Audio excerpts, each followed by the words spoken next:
Assalamualaikum warahmatullahi wabarakatuh. Jumpa lagi bersama sahabat-sahabat Matan TV dimanapun berada.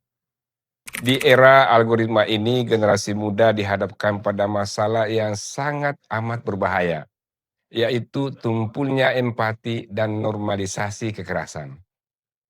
Paparan yang intens terhadap konten kekerasan dan kultur media sosial yang toksik menjadi dua hal yang paling bertanggung jawab terhadap masalah besar itu. Belum lagi kultur trash talk yang tampak normal ketika kita bermain game online. Kita patut gelisah, ancaman ini tak kasat mata dan laten. Di awal tahun 2026 ini, muncul komunitas yang menggunakan ruang online untuk mengemas konten kekerasan dalam tampilan seolah-olah hiburan dan pop culture. Komunitas ini bernama True Crime Community. Detasmen Khusus 88 Anti Teror Polri baru-baru ini mengungkap setidaknya ada 70 anak berusia 11 hingga 18 tahun telah terpapar paham kekerasan yang berpotensi mengarah ke terorisme melalui kelompok online ini. Dalam video yang ditemukan, seorang anak berseragam sekolah terlihat mengarahkan pistol replika pada temannya. Sementara video lain memperlihatkan remaja menyusun pipa berisi serbuk hitam layaknya bahan peledak. Semua itu disampaikan dengan narasi yang santai berbahasa Inggris. Anak-anak yang mengkonsumsinya tidak tahu bahwa pesan itu adalah glorifikasi kekerasan terselubung. True Crime Community tumbuh secara organik dari minat terhadap kekerasan dan sensasionalisme media. Komunitas ini menyebar di berbagai platform digital, dari video pendek hingga meme dan musik, mengemas ide ekstremisme menjadi sesuatu yang tampak keren bahkan inspiratif. Konten semacam ini cepat mempengaruhi emosi dan perilaku anak, apalagi anak-anak yang masih mencari jati diri, validasi, dan pengakuan sosial. Bahaya itu tidak berhenti di ruang maya.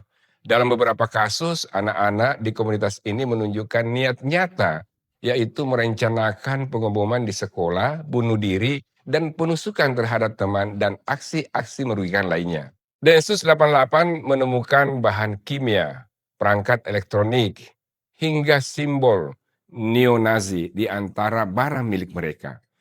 Contoh konkretnya adalah peniruan aksi figur white supremasi oleh pelaku bom SMAN 72 Jakarta Utara. Aksi bom sekolah di Jakarta itu kemudian menginspirasi seorang remaja di Rusia berusia 15 tahun untuk menyerang orang di sana. Di gagang pisaunya tertulis Jakarta Bombing 2025. Rangkaian aksi kekerasan ini lahir dari mekanisme saling meniru dan saling menginspirasi di komunitas True Crime Community. Realitas ini mencerminkan ancaman baru yang menjangkiti psikologi anak untuk diajarkan kekerasan. Dari 70 anak yang menjadi temuan Densus 88, mayoritas korban perundungan berasal dari keluarga tidak harmonis, merasa diabaikan di lingkungan sosial, dan mereka yang memang secara individu suka menyendiri. Di komunitas daring itu mereka menemukan ruang validasi, tempat mereka didengar, tempat mereka berdaya. Bahasa validasi itu adalah kekerasan sebagai bentuk pembebasan dan ekspresi diri. Kepala Badan Nasional Penanggulangan Terorisme Edi Hartono menegaskan bahwa kondisi ini merupakan fase awal ekstremisme. Jika tidak segera ditangani, anak-anak ini bisa melangkah ke tahap terorisme. Pemerintah kini menyiapkan rencana aksi nasional untuk pencegahan ekstremisme berbasis kekerasan dengan pendekatan psikososial dan non-represif. Namun upaya negara tidak akan cukup tanpa dukungan keluarga. Anak membutuhkan pemulihan dan pendampingan, bukan hukuman. Orang tua adalah benteng pertama. Pengasuhan yang hangat menjadi kunci. Bagaikan musuh dalam selimut, ancaman kita saat ini justru berada di tangan anak-anak kecil kita.